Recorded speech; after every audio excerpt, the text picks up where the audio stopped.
My name is Don K. Preston. I'm the president of Preterist Research Institute of Ardmore, Oklahoma. Hope you're having a good week so far. This is Tuesday. Listen, let me urge you to tune in every Tuesday night, 6 o'clock, that's Central Time, to Two Guys and a Bible. That's on fulfillradio.com. Just go to fulfillradio.com. You can find the program Two Guys and a Bible. And we're currently discussing the Messianic Temple, and it is an absolutely fascinating, not to mention important, subject. You know, I heard someone say just recently, the Jews are preparing to rebuild the temple in Jerusalem any day now. And I just shook my head. I couldn't believe what I was hearing. I mean, I know that I ought to be used to hearing that. I can remember when I was a real young man in the 1960s, living in Fayetteville, Arkansas. There was a minister. He ran newspaper articles every once in a while, and he wrote a series of articles claiming, guess what? They are gathering the materials even now for the rebuilding of the temple in Jerusalem. Everything is ready. And literally any day now, they're going to start rebuilding the temple. Well, it didn't happen in the 60s. And, you know, Randall Price, who is considered to be one of the foremost authorities in the dispensational world about the temple of God, wrote a massive book, about that thick, ready to rebuild. That was written in 1982. Or 92, was it? Anyway, I'll get the correct date if you want that. Anyway, supposedly, all the way back then, ready to rebuild. No, they weren't. And they're not any closer to rebuilding now. So this study of the Messianic Temple is very, very important. So once again, that's Two Guys in a Bible, every Tuesday night, 6 o'clock, Central Time. All right?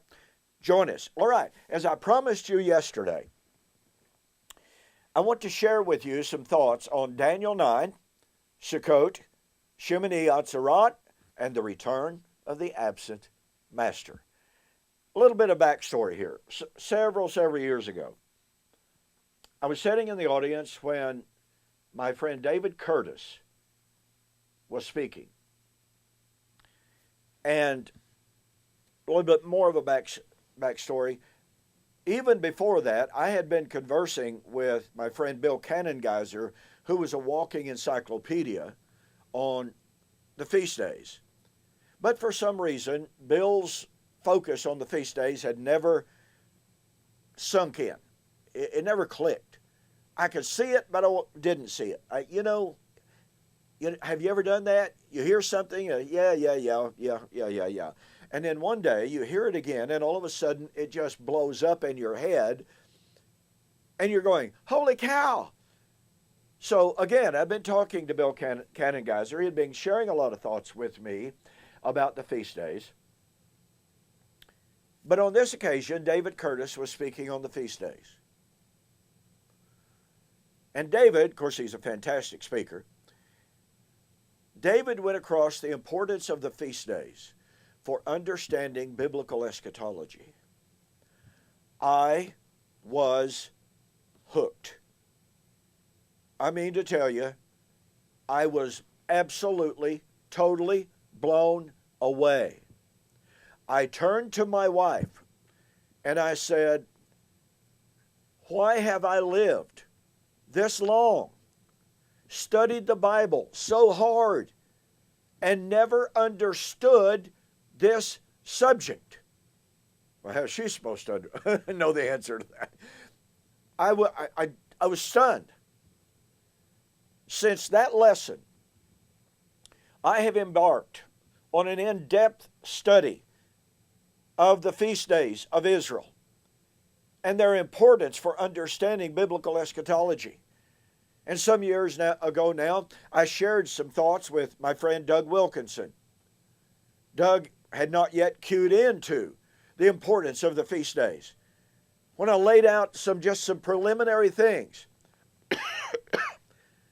he wrote back and he said, Don, I am now convinced that the feast days are the Rosetta Stone of biblical eschatology.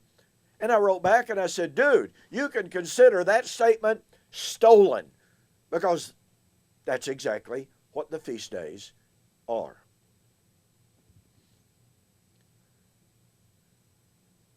Fast forward. I begin to see the feast days virtually everywhere on the pages of Scripture. And as I was preparing for my lessons for the 2013 Preterist Pilgrim Weekend, and it was focused on the temple of God, once again, it hit me like a ton of bricks. And I began to realize that Daniel chapter 9, 24 and following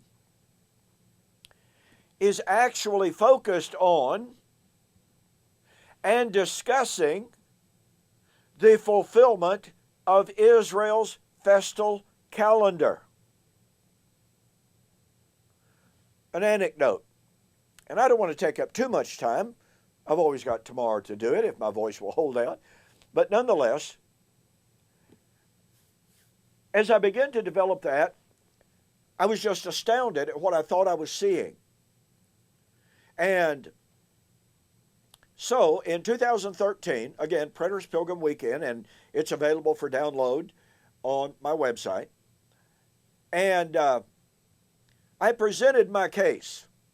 As fundamental as it was, as elementary as it was, I believed then, I believe even stronger now, that the feast days are in fact foundational to understanding Daniel chapter 9. Well, why? Well, let's see. Daniel 9 foretold that 70 weeks are determined to put away sin to make the atonement. That's Yom Kippur. Right? Daniel 9:26. After the 62 and 7 weeks, or actually it's after the 69th week, thus in the 70th week, Messiah shall be cut off. Guess what? That's Passover. Right? I won't take any more time to develop that now, but I want to focus this morning, since we're on the return of the absent master, in the Olivet Discourse, Matthew 25:14 and following. Think with me very quickly. Is the return of the absent master the time of the bringing in of everlasting righteousness, according to 2 Peter chapter 3, where Peter, talking about the day of the Lord, said, we, according to his promise, look for a new heaven and a new earth, wherein dwells righteousness. Now let me ask you a question. This world of righteousness that Peter was anticipating, was that at the day of the Lord, that day of the Lord, is that the return of the absent master of Matthew 25:14, of Luke 19:11, of Acts chapter 1? Very, very, very few people would deny that or disagree with that. Futurists certainly believe that way, by and large. 9 out of 10 of them do.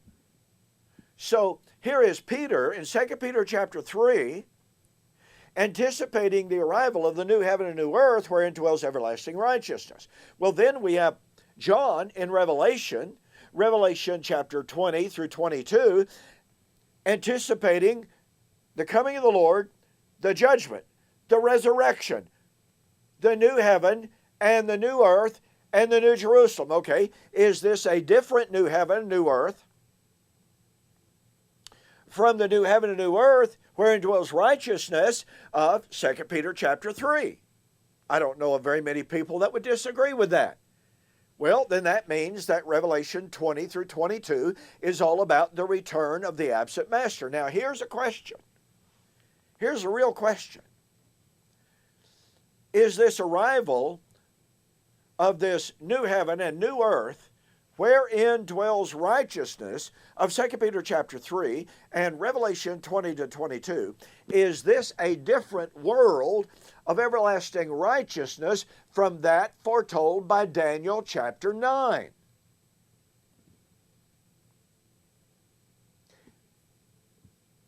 Where's the evidence if it is?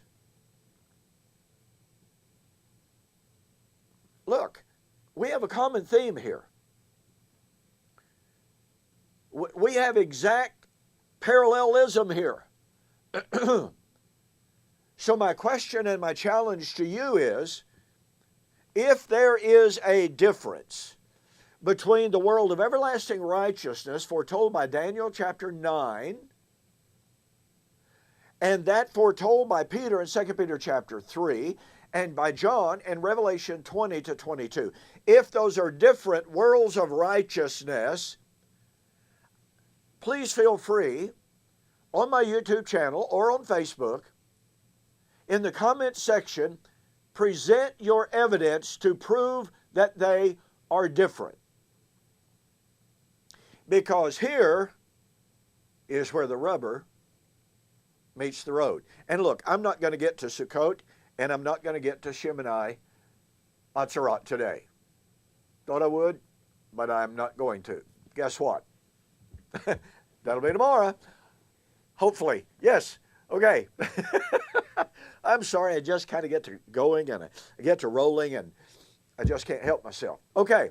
So, if it is true that the world of righteousness foretold by Daniel 9:24 is the same world of righteousness foretold by Peter in 2 Peter chapter 3, in which he says he was anticipating the fulfillment of the Old Testament prophets that foretold it, and if it's the same world of everlasting righteousness of Revelation 20 to 22, then here's what follows.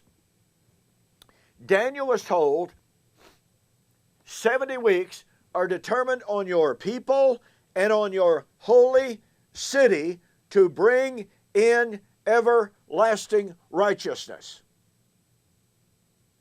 Now watch this. I'm more than aware that people try to say, well, the 70 weeks ended 34-35 AD. I've already refuted that.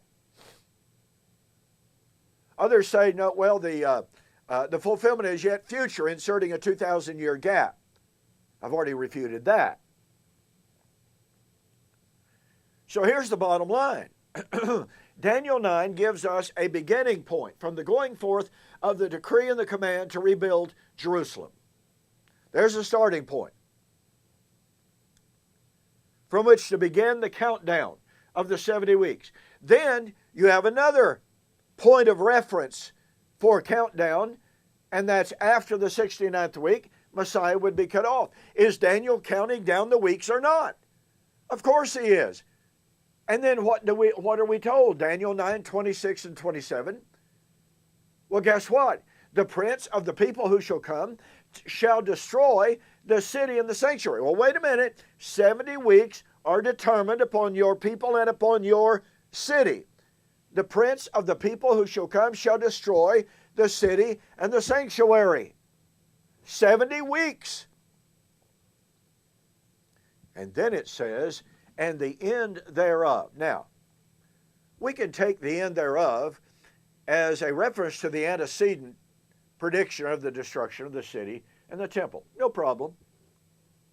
Or we can take it as a reference to the end of the 70 weeks, since we've been given the beginning point, we've been given another terminus point, and now we're being given the end, which is the fate of the city and the temple and the people.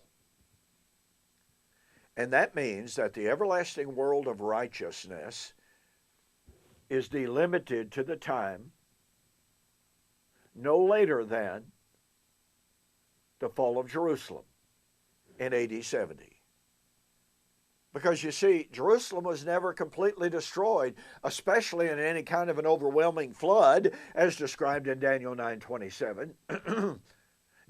Never in a complete destruction as foretold by Daniel 9. That didn't happen in the days of Antiochus Epiphanes, as some want to say. No. The only time that Jerusalem experienced an overwhelming flood of destruction, a complete end from the time of Daniel to AD 70, one event, and that was AD 70. And that means that means that unless you can prove that Daniel foretold the coming in of an everlasting righteousness to occur before AD 70, but that Peter and John were foretelling another arrival of another everlasting righteousness that was in their imminent future, we're talking about the same world of righteousness, and that means that AD 70 was the terminus and the full arrival of the world of everlasting righteousness of AD 70.